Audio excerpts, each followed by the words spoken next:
Hello everyone, and welcome to Night Sky Notebook for August 2021. My name is Peter Detterline, and we're going to take a look at all the great things that are happening above your head this month.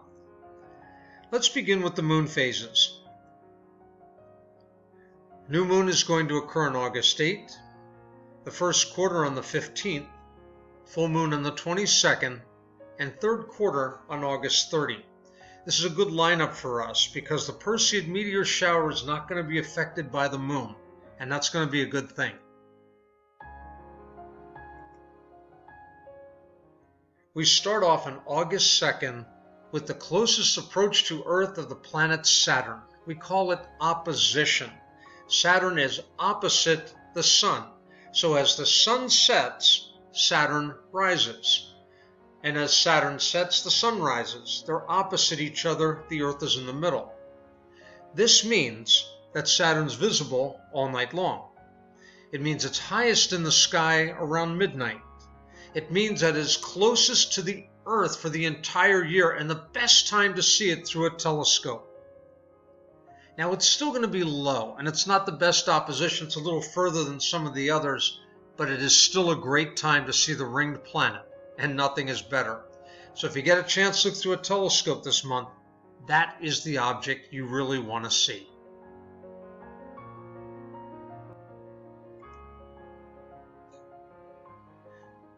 Venus is incredibly bright and really beautiful and phenomenal when it's paired up with the moon, the two brightest objects in our nighttime sky. This is going to happen somewhere around the peak of the Perseid meteor shower, slightly before on August 10th and 11th, and you'll be able to see those over in the west. Perseids won't come up till midnight anyway, but this is a good way to start the evening, Venus and the moon. That is going to be a beautiful sight, and you don't want to miss that.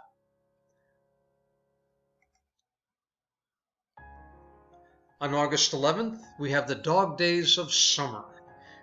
This dates back to the ancient Egyptians. Using the brightest star in the sky, Sirius, the dog star, they would look for the heliacal rising, when they could see Sirius just before the rays of the sun. They actually used this to help develop the solar calendar. They were the first people to do this and did it rather successfully. Since Sirius is the dog star, we call this the dog days of summer. So, see if you can find Sirius right before sunrise.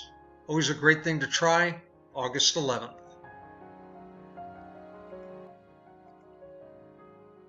The Perseids. This is the big thing of the month. Perseids are one of the best meteor showers of the year. Fantastic to see, lots of shooting stars, 120 an hour perhaps. And they are phenomenal. And it's warm outside. Get a chaise lounge, get a blanket anyway. Could get a little chilly. Get some friends, but stare at the sky, not at your friends. And have yourself a little meteor party. This is going to be amazing. Now, I will have to say this. You're not going to see the meteors until 11:30 midnight starting. And the best time is when Perseus gets to be really high in the sky. And that's not going to happen until about 3, 4 o'clock in the morning. So you're going to have a little time in this thing. It's going to be an early morning shower, but it's going to be something you won't forget. Definitely take a look at it. The moon is not going to interfere. Enjoy. Opposition of Jupiter. Jupiter and Saturn are close in the sky. Saturn has its opposition first on August 2nd. Now we're on the 19th, and it's Jupiter's turn. It is now exactly opposite the Sun.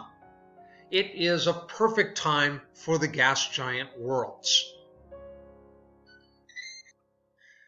So again, if you have a telescope, this is the time to see Jupiter.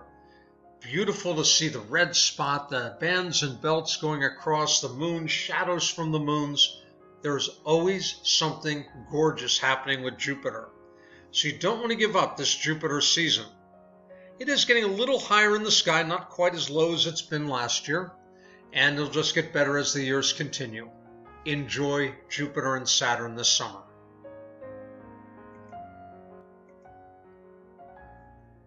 And speaking of which, here they are. The moon will catch up to them on August 20 and August 21. Now, even though the moon's going to be fairly bright, it is still a great time to see them through a telescope. The moon's brightness is not a factor for these worlds. They're just already bright, so that's not going to be a problem. Enjoy them. Take a look at them as often as you can. August is planet season for the gas giants. Well, that's it for August. A lot of great things happening in the sky, so get out there and enjoy the warmer weather and the beautiful celestial happenings. For more information, check out my blog, Night Sky Notebook. And I look forward to talking to you next month. Until then, keep looking up.